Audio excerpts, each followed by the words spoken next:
Johara. Welcome back to my channel, to Johara Loves TV. So, we are going to do inspiring women in media. So, these are just women that I find inspiring for different reasons. Each character is different and unique in their own way, and but they all have at least one trait that makes me feel like they're very inspiring. They inspire me, and yeah. So we'll just get into it. So, Piper Halliwell, obviously the best of the sister witches on Charmed. She's just so strong, and there were times she felt like giving up, whether it was giving up with her relationship with Leo, thinking that maybe they just were meant to be, or thinking that she just wanted to give up her powers because she wanted a normal life. In the end, she always fought for Leo, her sisters, her magic, being a witch. And she's very strong and has the biggest heart of them all. And she was kind of the mediator in the first 3 seasons, at least, because she was always in between of her sisters. And it was very hard on her a lot of times, and that's definitely one trait I can relate to. But she's definitely amazing and strong and fierce, and she definitely inspires me. There's also Phoebe Halliwell. She did kind of become a mediator a little bit in season 4, but after season 4, Piper and Paige got along pretty well. So they kind of dropped that storyline, which I was a little upset about, because they did mention that at the very beginning of season 4 when Leo and Phoebe had that conversation about Piper and Paige not getting along, and Phoebe having to be in the middle, and Leo was like, yeah, well, you now understand Piper always went through with you and Prue, and it was, yeah. And I was a little upset they just kind of dropped that storyline after such a short time, because I think that could have been elaborated on more. Like, I wanted a conversation between Phoebe and Piper, talking to Phoebe saying how I understand how hard it was for you to mediate between me and Prue. I really wanted that conversation. Why? I do not know. But that's not the point of this. I don't know how we got into that subject. But the reason why I find her inspiring is because she has been through hell. They all have. Piper and Phoebe probably went through the most, probably because they're the ones that have been on all 8 seasons. But Phoebe, they both went through a lot during their love life too. But Phoebe, fell in love with a demon, and he kept hurting her. Don't get me wrong, I'm a huge Phoebe and Cole shipper, but he did hurt her a lot. And yes, she never gave up to try to find love, And she also started out as a girl who couldn't keep a job, who wasn't very responsible, to the one with the big shot career, becoming famous and all that, and being the one that became the most responsible, So she came a long way from where she began to where she ended up, and it's very inspiring to see her go through that journey. There's also Buffy Summers, obviously, from Buffy. She's a fighter, and just like Piper, there were times she wanted to quit and give up and just let go of her Slayer duties, but she never did. She kept fighting, and she kept fighting for her friends, for her family, and for the world, sacrificing herself time and time again. I also have from the same show, Tara McClay. She isn't much of a fighter like the people I've mentioned so far, but she is one of the kindest characters you will ever meet. So soft, sweet, and amazing in every way conceivable. But what makes her so inspiring is that she still has that kindness in her,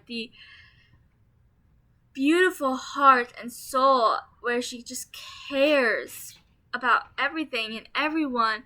And the reason why that is inspiring is because of her past.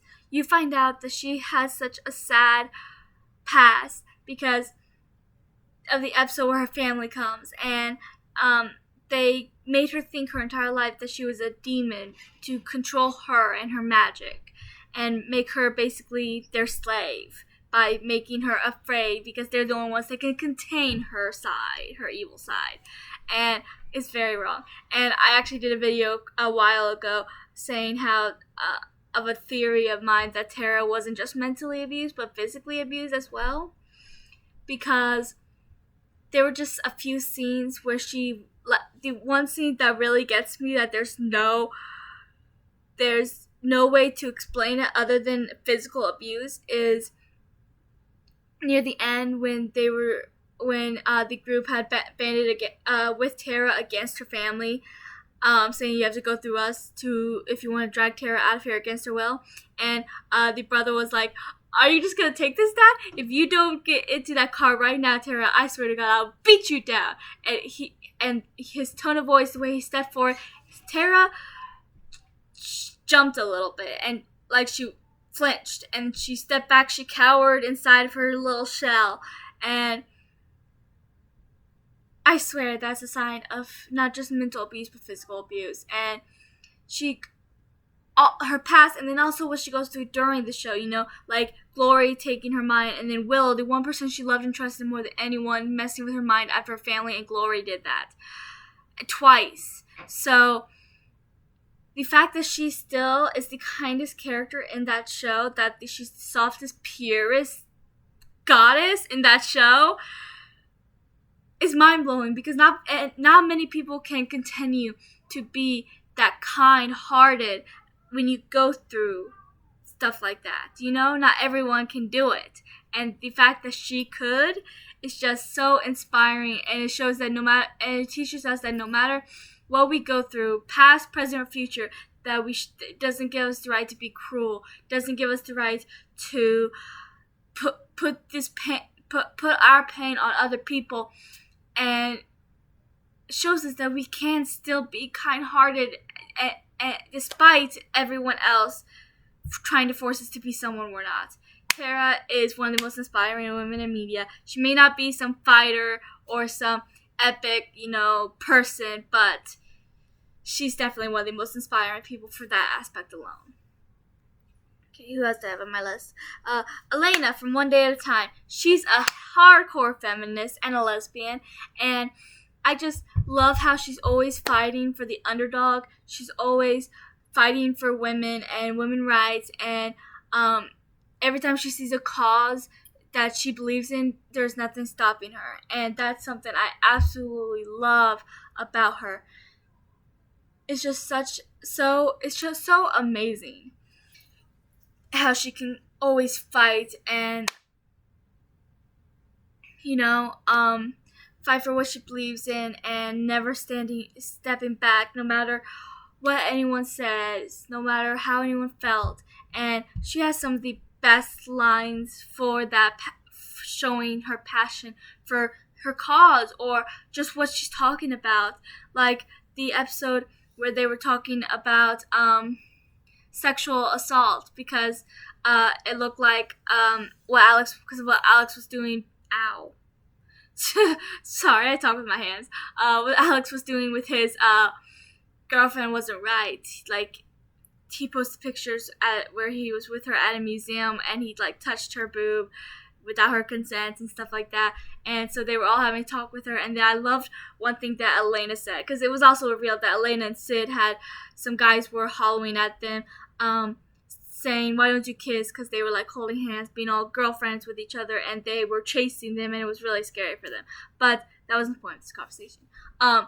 But it kind of explains why Elena got so mad. Well, that, and because she's just a very passionate person when it comes to stuff like this.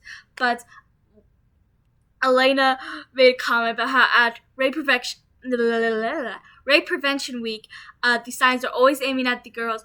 Girls don't dress provocatively. I can't speak today. Girls don't dress provocatively. Girls don't walk home alone. And she's like, this one line I absolutely love. She's like, how about you say guys don't rape? And I'm like, oh my gosh, you killed it, girl. That was just such an amazing and iconic line from our iconic Elena, and I loved it. But yeah, so she's definitely an icon and inspiring in every way imaginable. So Katara from Avatar: Last Airbender. I'll be right back. I'm back. So sorry about that. Who are we talking about? Cause I forgot. We talking about Katara from Avatar: Last Airbender. We just started that conversation. I remember now. Katara is a very passionate person, and she inspires hope within the gang because a lot of them, Sokka can be a bit of a pessimist if you ask me. I mean, I love him. He's my second favorite character right after Katara, but he can be a bit of a pessimist at times.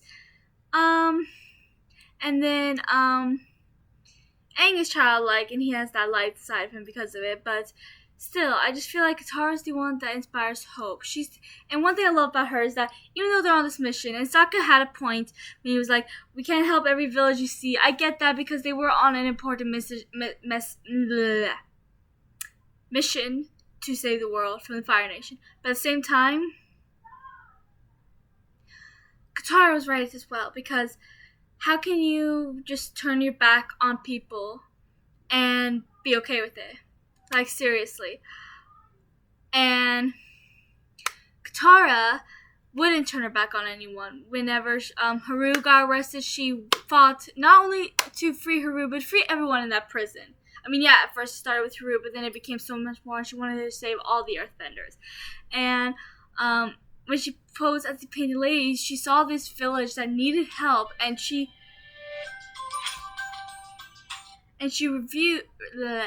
refused to leave without helping them, and she did. And it's just so amazing that she cares so much, and she's willing to help everyone.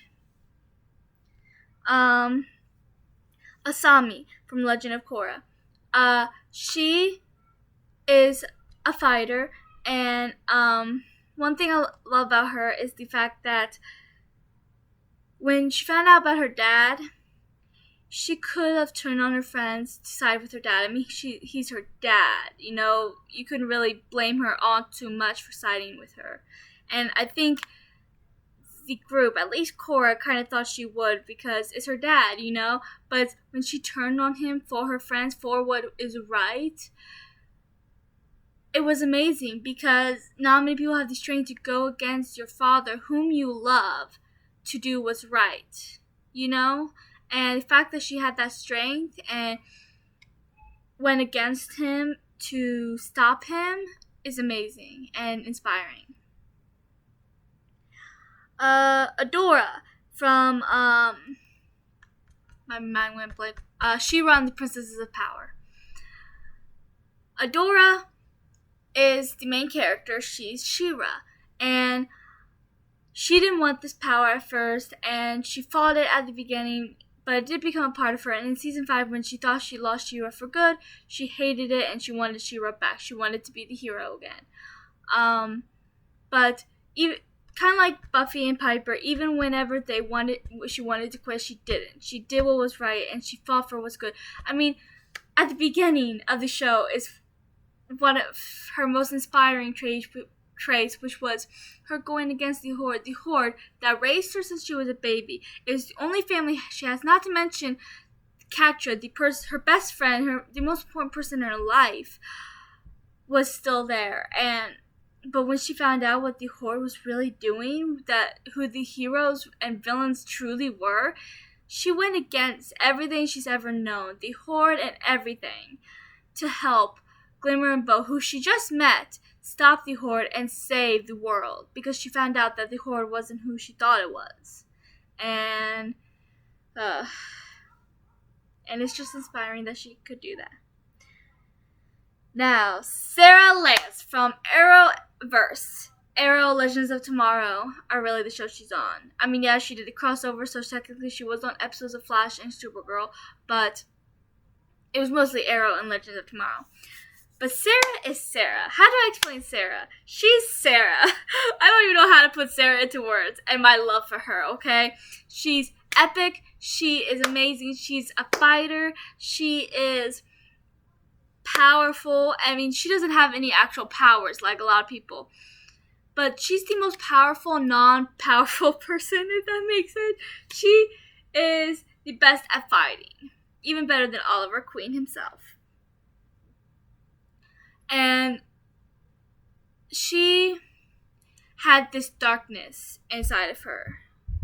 Since you first get introduced to her in season 2 of Arrow, she had this darkness. And because of everything that she went through the 6 years beforehand.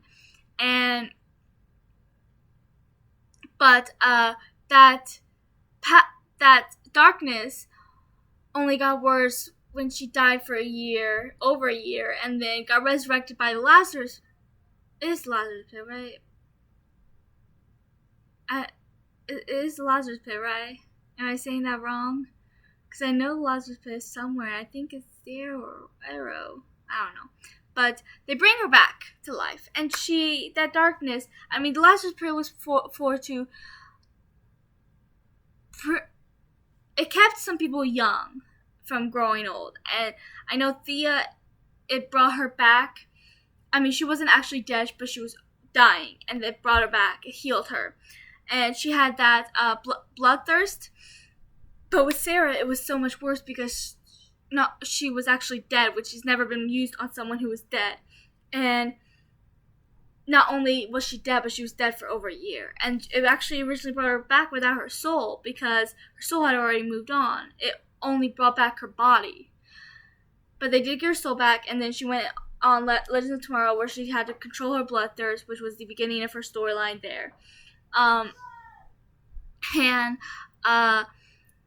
But despite her darkness, she always fought for the light, her hardest. She fought as hard as she could for the light, for the good, even though she thought she wasn't good, that she was evil, a monster, dark. She still fought to be a hero, to be something in the light. And it's just inspiring to watch her journey. And because that's exactly what she became, a hero in the light, which is what she told Oliver he was despite his little darkness. She thought that there's no redeeming for her, but she was wrong because that's exactly what happened in Legends of Tomorrow, and it was amazing to watch. I mean, the show's not off the air yet, but Kara Danvers from Arrowverse, she is very kind. Despite, the horror she's seen, like her planet and everyone she's ever known and loved dying and having to come to Earth, but then getting set off course and ending up in a phantom zone for years, and then finally getting to Earth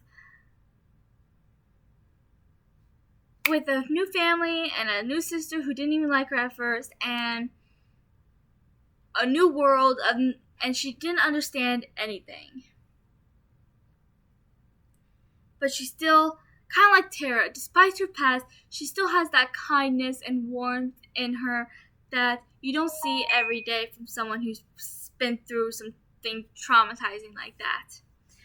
I also have Alex Danvers from Supergirl because she is strong and fierce, and I love her coming to terms with her sexuality, that storyline, because it was hard for her because her entire life she always suspected. Most people who don't realize it until they're a little bit older, being part of the LGBTQ system LGBTQ plus group,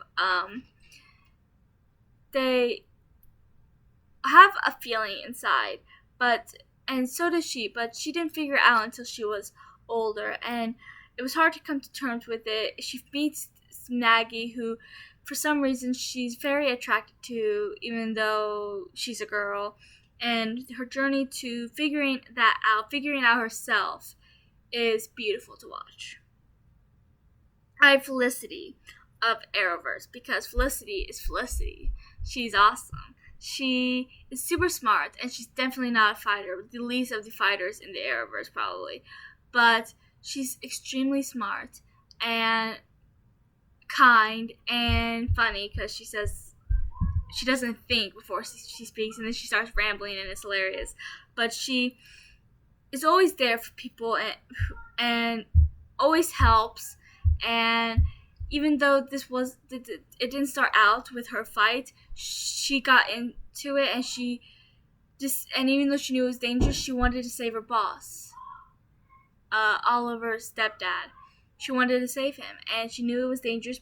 And she originally said that after they save him, then it was over. But she continued to help, even though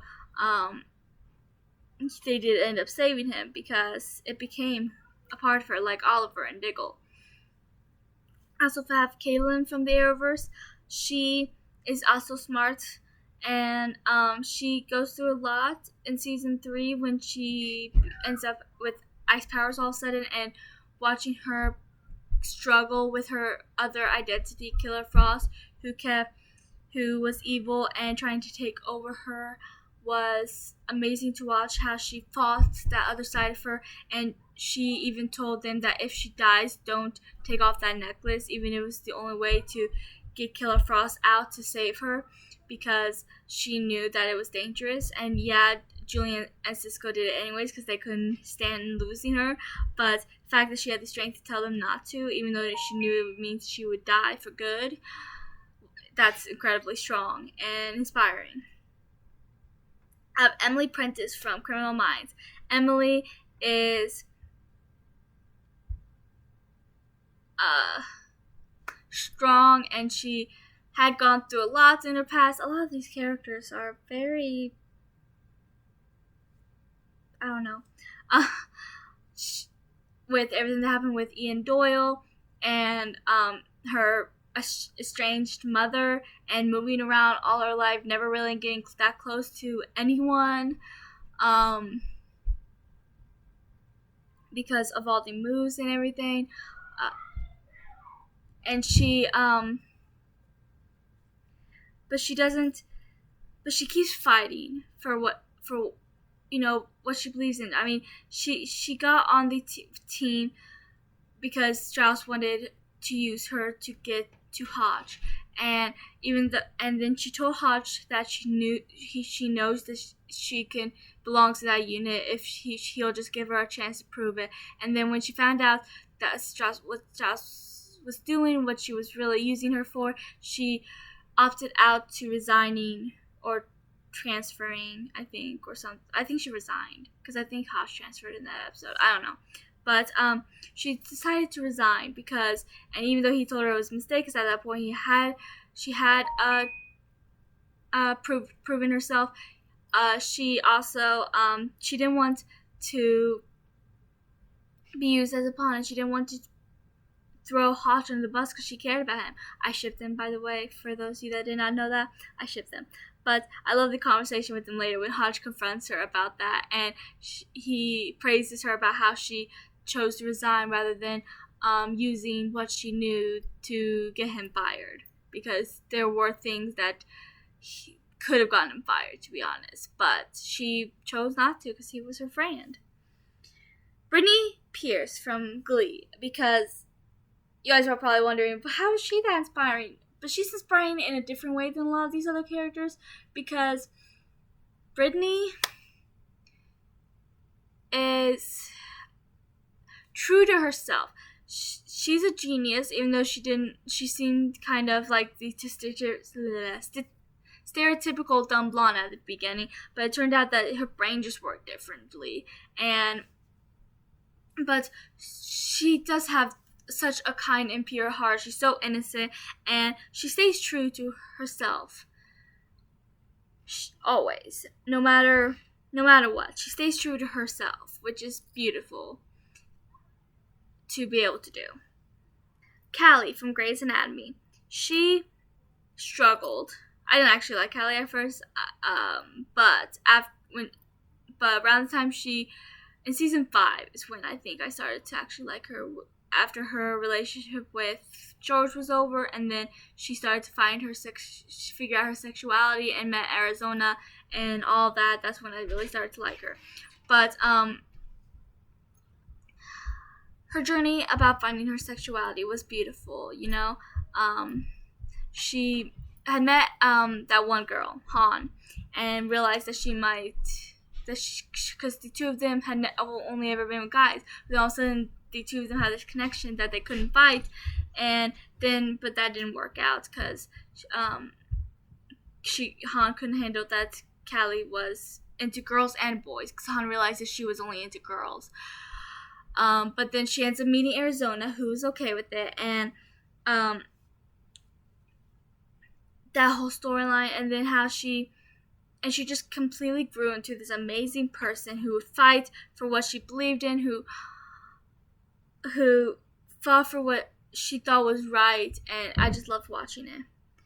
Gamora from Guardians of the Galaxy, this, I don't really need to explain why she's inspiring, but the fact that she went against her father knowing the consequences, but she knew she had to do what was right and to get out of that life, do what's best for herself and make sure her father doesn't get something that's extremely powerful, was inspiring. I have Jenny Weasley from Harry Potter, because Jenny is amazing. She's fierce and she's kind, and she is always there for Harry when he needed someone and when he felt alone. And she was truly the only person that could relate to what he was going through, because what everyone forgot about, even Harry, was that she had Voldemort in her head before. And she was only 11. Heck, Harry didn't even have Voldemort in his head when he was 11. So what the heck? And everyone just forgets that? I call bullcrap. That's messed up. I also have Hermione Granger, because she's extremely smart and she is a fighter and she's always there for everyone. And yeah, so I also have Luna. I almost said Luna Weasley. What? Luna Lovegood. And pretty much the same reason as Brittany Pierce, because she's true to herself no matter what. Astrid Hofferson, because she did seem a bit mean in the first movie, but she was always my favorite. I loved her. But the fact that she ended up trusting Hiccup and keeping his secret and helping him, despite her still not really sure she even liked him that much.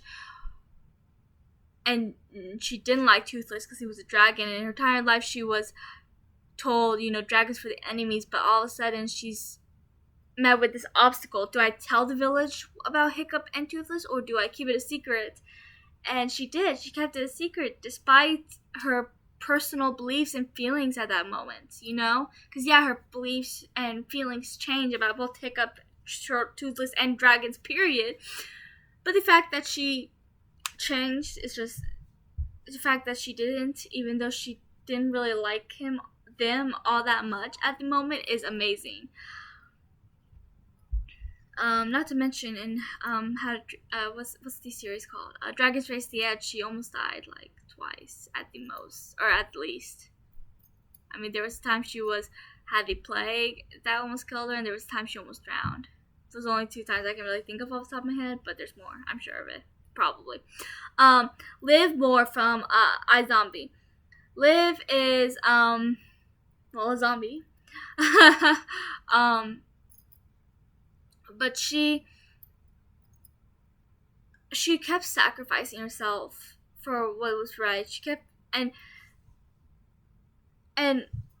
I mean, okay, here's one scene that shows how inspiring she is. When she had to when there was only one cure left. She had been through so much. This would have been at the end of season 4, and with everything about being renegade and being a zombie, and she had just lost her boyfriend again, because how many of her boyfriends died throughout the series, I swear. And she was done with being a zombie. She hated it from the beginning, and and now she didn't see a purpose because she had actually became sort of content with being a zombie because she had found a purpose, but her purpose was gone for all she could see. But but then at the end of season 4, Clive and what's her name? I forgot her name now. That his girl, Dale, that's her name. Ended up getting married. It was a short notice, but she was a zombie and he wasn't. And he was willing to become a zombie even though that meant not having kids because he loved her and he wanted her. And then Liv ends up hearing their vows about how he was okay with his decision because even if it meant not having kids, and then seeing Liv's face is like, you know what she's going to end up doing, and then she ends up, after the wedding, after they get married, she goes to them and was like, Clive, how would you like to be a father? And then it shows Peyton and crap, what's his name? Robbie. Why did I forget his name? He's like my favorite character. And they see Clive and Dale hugging her, and Peyton's like, what's going on? And Robbie's like, I think she just gave away the cure. And Peyton was like, that's such a love thing to do. But it's true. You know, she has been a zombie longer than most of these zombies that were there, or if not all. I think the only person that might have been a zombie before her was that one jerky guy. I don't remember his name either. Blaine. Oh my gosh, I'm forgetting everyone's name. I watched this show not that long ago. I rewatched the show not that long ago. So why the heck am I not remembering anyone's names?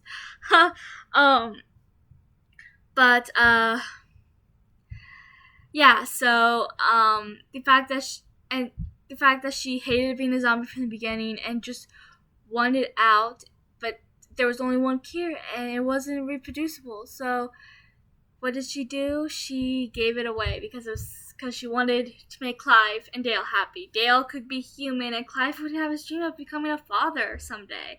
And it was just so amazing and sweet and sad and amazing. Draculaura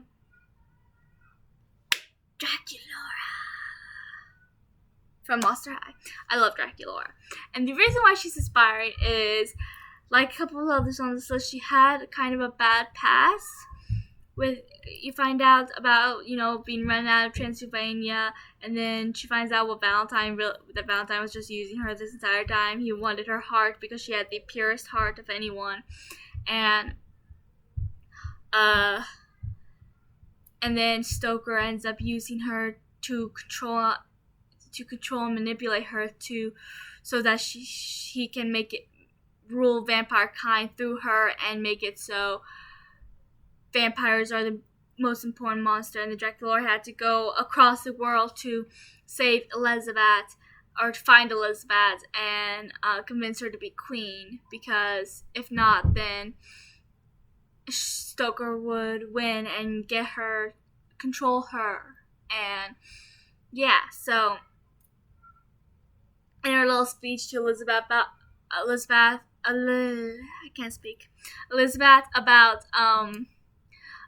doing what is right, and the world needs her. This is her chance to make a mark on the world, this and that. It was just beautiful.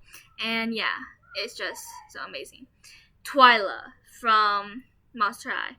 Twyla, she didn't care about being popular. She that kind of iconic line about not judging a bat by its wings. It's just so amazing and so Twyla. And the fact that, not a lot of teenagers do care about being popular, like Halloween. I mean, I didn't, but a lot of teenagers do. And the fact that everyone's fighting about which boy was cuter, and then she was like, don't judge bat by its wings, just what's inside the couch. And then everyone kind of just brushed her off, and I was like, really? But Twyla's so right. And in the end, she was right, because it turned out to be the same actor who was digitally photographed to be two different actors, which was funny realization everyone found out. But Twyla's just awesome for that, and she's very inspiring. I also have Abby from Monster High, because she doesn't have a filter. She will say the hard truth, be blunt as heck for you, but she'll say what you need to hear whether or not you want to hear it. And it's very inspiring thing, because not very many people can do that. Lizzie Hartz from I almost said Monster High, Ever After High. She's kind of inspiring for the same way Abby is, because she's kind of like that as well. And she also ends up having this whole thing where she realized that she doesn't have to follow her mother's footsteps, that she can rule it her own way whenever she becomes Queen of Wonderland. And she didn't have to yell all the time and be mean, because that's the way her mother rules, through fear. She can rule a different way, and figuring that out was very inspiring. I also have Madeline Hatter from Ever After High, because Maddie is she's true to herself, kind of like Brittany and Luna. So yeah, man, I have a lot of people on this list. Maybe I didn't realize I had a lot of people on this list. Oops. This video is going to be very long. I don't know if I want to do that. Okay, this is what I'm going to do, since this list is really long. I'm going to do a part 2. So this is only going to be part 1. I don't know when it'll be part 2, because I already kind of figured out the videos for this month, but if I have to, I might change them. So yeah, I think that's what I'm going to do. Awesome. So this is part 1 of a 2-part video. Please like, subscribe, and comment your most inspiring women, and I will get to part 2 to you soon, and I will see if there's a video I want to stop, a video I want to not do this month and change it for this one, but we'll see. If not, then it'll probably be November, but we shall see if I end up doing it this month or not. So that's all, and I will talk to you guys later.